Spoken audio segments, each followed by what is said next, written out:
The United States Secretary of State, Michael Pompeo.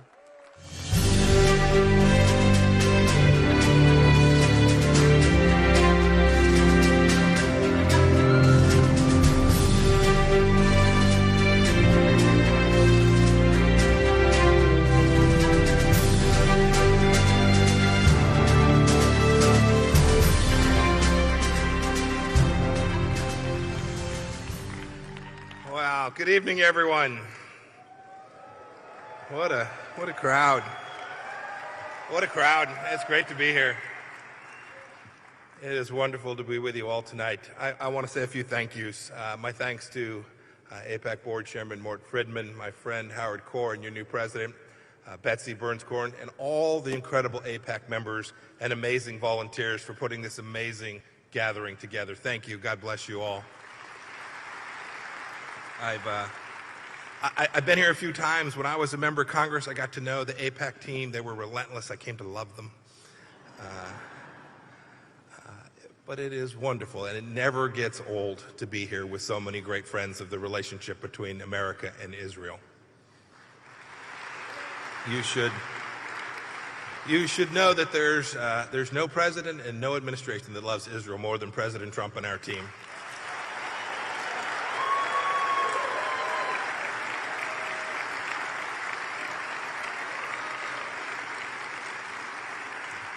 So I was gonna walk through the things we've done in 3 years, but I'm just gonna do since I was here last time because we all gotta get someplace tonight.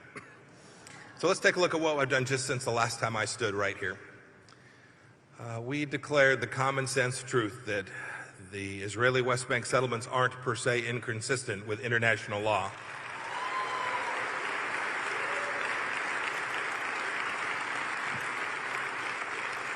We released a groundbreaking vision for peace.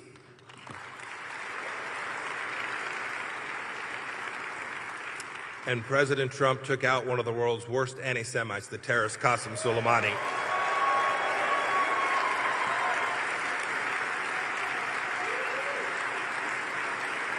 Thank you. So the previous administration had a phrase that used to say that Osama bin Laden is dead and General Motors is alive. So that was good. I think we could do one better. Qasem Soleimani is dead and Israel and the United States are alive.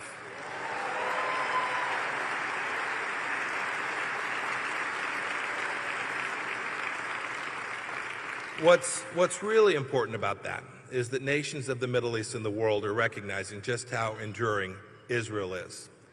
They're coming to recognize that the more the Middle East embraces Israel, the brighter their future will be. And that's what I want to focus on this evening. Under President Trump, Israel is not a pariah, but a partner, and rightly so. Our special nation shows so much: a pioneering spirit, basic rights and freedoms, including religious freedom and pluralism, rough and tumble politics. Indeed, Israel loves democracy so much, they're holding their third election. They just can't get enough of them. And just think of all the benefits that Israel brings to the region in which it lives. It's an example of pluralism and free speech.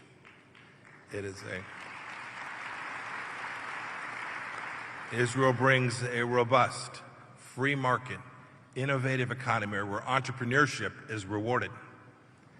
And it is a unique place in that region, a place where all can worship freely without fear or favor.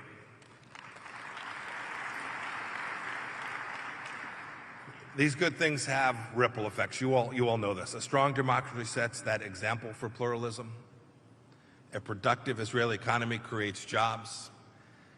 And an Israeli society respectful of all faiths shows there's nothing to fear from religious minorities. Now, not every nation or institution is as supportive of a strong, free, democratic, and prosperous Israel as we are. But look closely around the world, and you will see that the nations of the world are increasingly embracing Israel, the nation state of the Jewish people, as central to a bright future for the Middle East.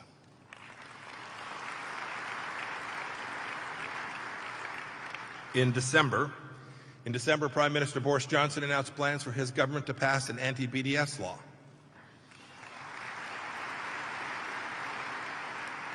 That same month, French parliamentarians voted to declare anti-Zionism as anti-Semitism, as I spoke about last year.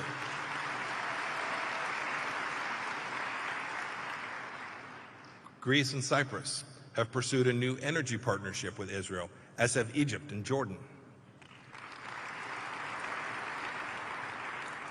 Guatemala, Honduras, Nauru have recognized Jerusalem as the capital of Israel, and Brazil says that it intends to do so.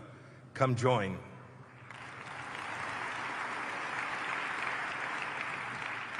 Look, too, at the budding trend in the Middle East. Israel's Gulf nations are warming to her. In 2018, Oman received Prime Minister Netanyahu for a visit. That very same year, the UAE played the Israeli national anthem, the Hope, at a judo tournament hosted in Abu Dhabi, not once, but twice.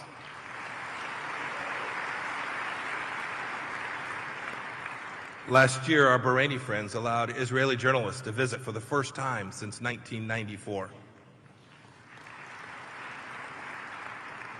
Saudi Crown Prince Mohammed bin Salman said, quote, I believe the Palestinians, the Israelis have the right to have their own land. And I remember being in that room when ambassadors from Oman, Bahrain, and the UAE attended the White House ceremony unveiling the vision for peace, where President Trump and Prime Minister Netanyahu both offered remarks. Now, these are just small examples, just a few glimpses of harmony, and there's still much more progress to be made.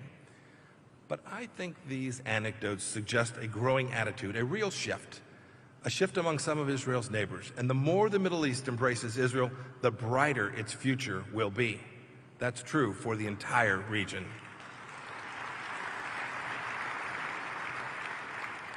You know, as I said earlier, there are some around the world who still refuse to see Israel's shining example or respect Israel's rights as a nation. The #1 state sponsor of anti-Semitism in the world, the Islamic Republic of Iran, is undoubtedly the worst. The regime continues to stoke hatred of Jews to serve their own corrupt ends.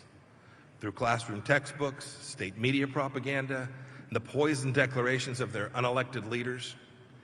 You know, how sad, given that Iranians gave sanctuary to Jews during the Holocaust and helped Jewish families escape persecution in Iraq. It doesn't have to be this way. Let me be clear. The world knows that the noble Iranian people do not hate Israel or Jews or any other religious group. It's the bigoted, intolerant regime that does.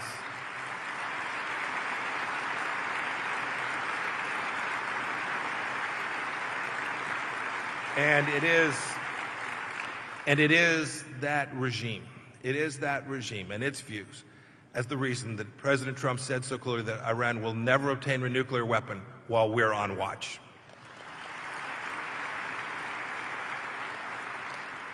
So who else refuses to respect Israel? Sadly, there are members of Congress who do too. In November, I received a letter from 106 members of Congress. They criticized moving the embassy to Jerusalem, closing the Palestinian office in D.C., halting foreign assistance to the West Bank and Gaza, and the rethinking that we did at the State Department about the settlements issue. Their claim in this letter was that this discredited the United States as an honest broker between Israel and the Palestinian Authority. They claim this severely damaged prospects for peace. They claim that this endangered the security of America, Israel, and the Palestinian people. You know, that discredits the United States. What damages peace, what endangers security, it's not recognizing the truth. The truth must be spoken, and it's what President Trump and our administration has done. The harm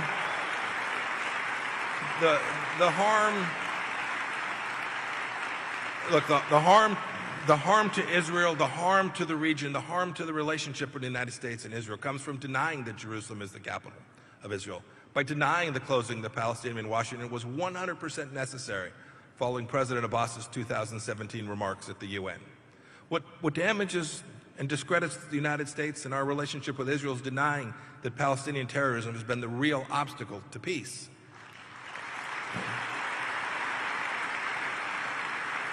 And it discredits this relationship when you deny that the settlement issue is a political dispute and not a political puzzle.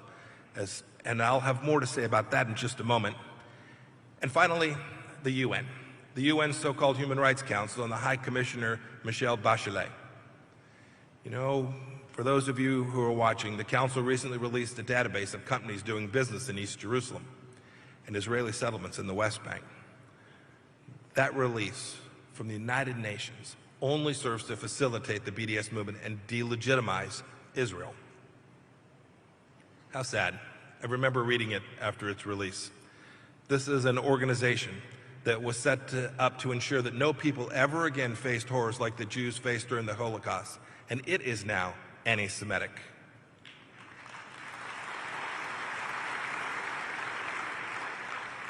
This administration was right when President Trump asked us to leave an international institution that grossly betrays its most fundamental mandate. My friends, President Trump and his team aren't standing for this nonsense. We know that the more the Middle East embraces Israel, the brighter their future will be.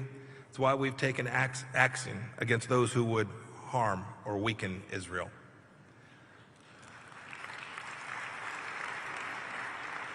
We've enacted the strongest pressure campaign in history to deprive the Islamic Republic of Iran diplomatic sanctuary or money for terror. We rallied nations in our own hemisphere, here in the Western Hemisphere and in Europe, to declare Hezbollah a terrorist organization in its entirety.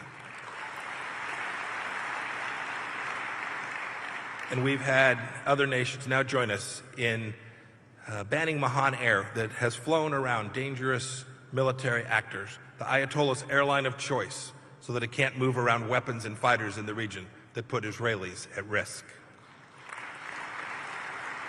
On the settlements issue, we couldn't be more clear. We've concluded that the Obama administration's wrong approach did not help the peace process or prospects for peace.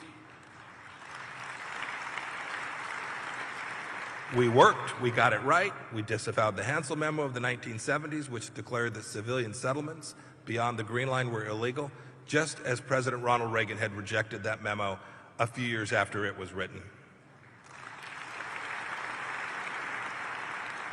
And let me remind you that no less than Senator Schumer said right here at AIPAC in 2018 that it's sure not the settlements that are the blockage to peace.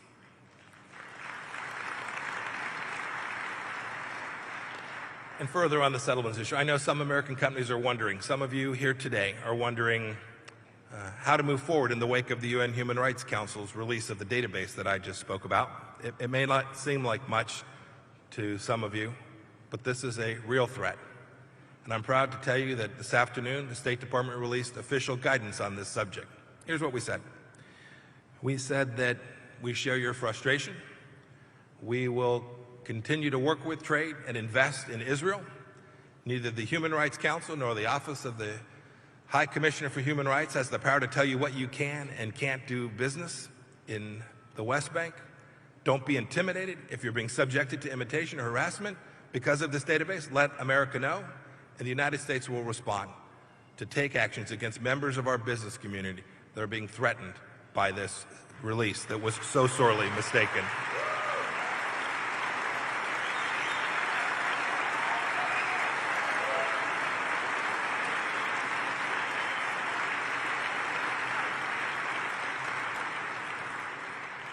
It's consistent with all that we have done.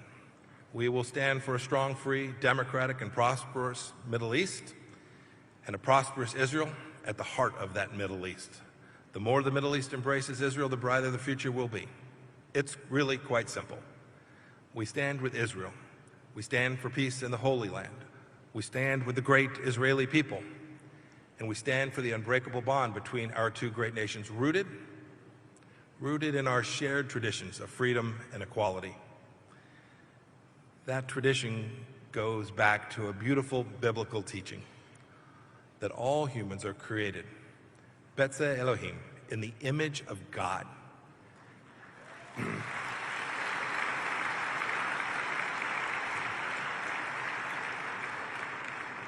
That matters, for it drives all that we do together. And I know that's what everyone here in attendance tonight believe. I know that it's what the members of AIPAC believe. It's what we all believe in. May God bless this great institution of AIPAC. May God bless Israel. And God bless these great United States of America. Thank you all.